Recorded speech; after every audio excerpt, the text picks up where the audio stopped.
हिंदू बन के हिंदू को खा दिया है, हिंदू को मुसलमान से लड़ाया कि जो नहीं झुकी, अपने साथ नहीं होने दिया दुराचार, अपनी जान दे दी, झुकी नहीं। मैं ताराचंद प्रदर्शन कशिश का ताऊ, मैं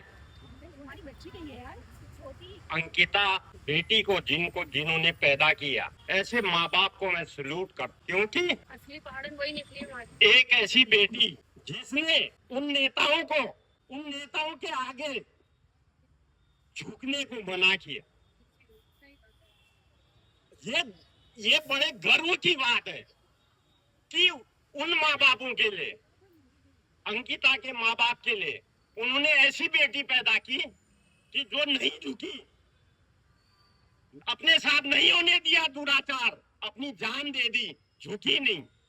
गर्व है ऐसी बेटी के ऊपर। और मैं कहना चाहता हूं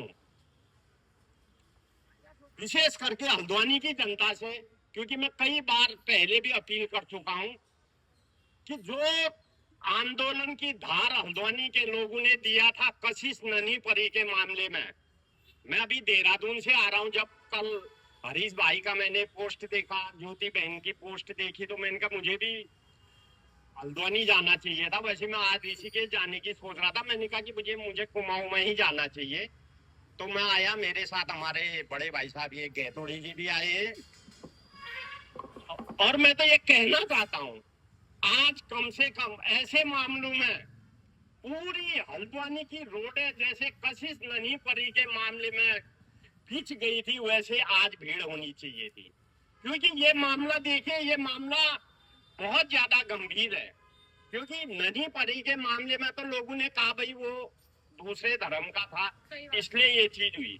हम तो कह रहे हैं, मैं ये कहना चाह रहा हूँ, आपने हमें हिंदू को मुसलमान से लड़ाया, लेकिन आज तुमने तो हिंदू बन के हिंदू को खा दिया है।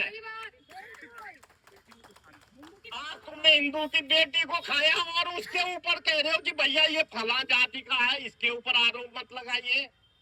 हिंदू के अंदर भी आपने जाति पैदा कर दी।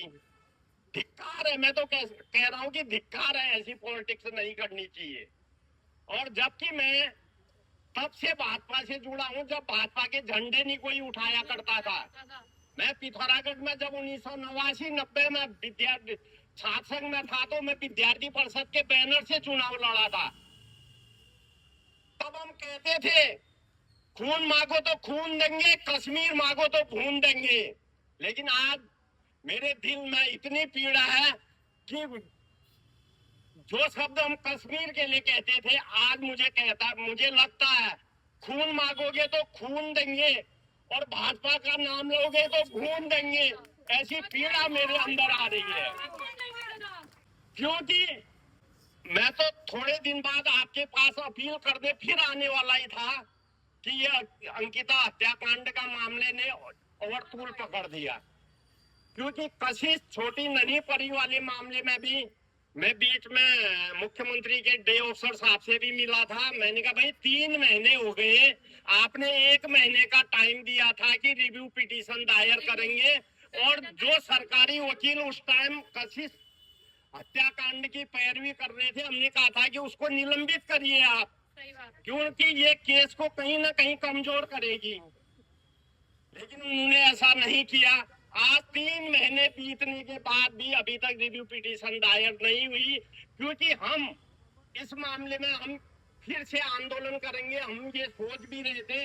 लेकिन आज मेरे दिमाग में एक और बात आई कि हम लोगों ने कम से कम ऐसे मामलों में एक परमानेंट संयुक्त मोर्चा टाइप का बनाना चाहिए। उसमें जो पीड़ित परिवार के लोग हैं उनकी अगुवाई में, जैसे ये तो कुछ ही मामले हैं जो हाईलाइट हुए, चाहे वो कशिश ननी परी का हो, ज्योति मेर का मामला भी ये इन्हीं लोगों ने उठाया, नहीं तो वो मामला भी मुझे लगता है कि दब जाता। एक उधम सिंह नगर जसपुर का क्या मामला था, मैं नाम शायद भूल रहा हूँ।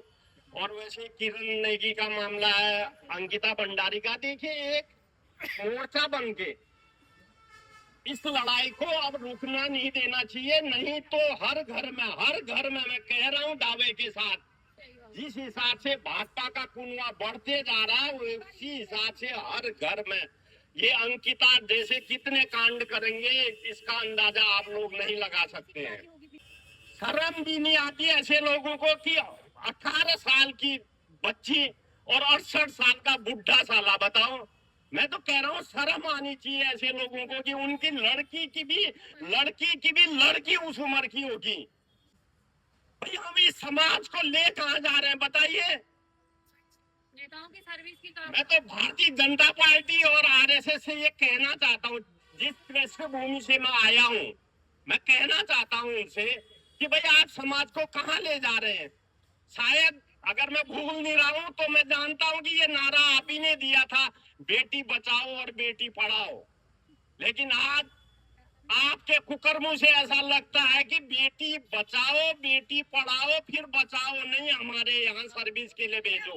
बेटी बचाओ बेटी पढ़ाओ, उसके बाद हमारे यहाँ सुलाओ, ये नारा है भाजपा और आरएसएस का।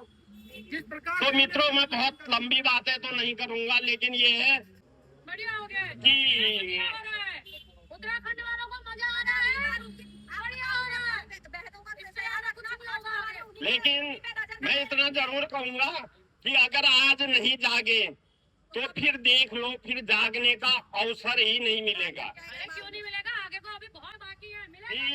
इसीलिए कह रहा हूँ, इसीलिए मैं कह रहा हूँ कि जाग जाओ, क्योंकि अब कोई अंकिता भंडारी न बने, कोई कशिश ननी परी नहीं बने, क्योंकि वो पीड़ा क्या होती है हाँ, तो कोई वो और हमसे नहीं ज्यादा कोई नहीं समझ सकता। सही बात। क्योंकि 7 साल की को जब शीश महल के आगे रोड में सुलाया था, उसके ऊपर जब हमने बीड़ी के दाग देखे थे ना, वो दाग आज भी हमारे दिल को कसोटते हैं कि हमें जीने का अधिकार नहीं है। लेकिन करें क्या बताइए, क्योंकि यहाँ तो अंधा कानून है।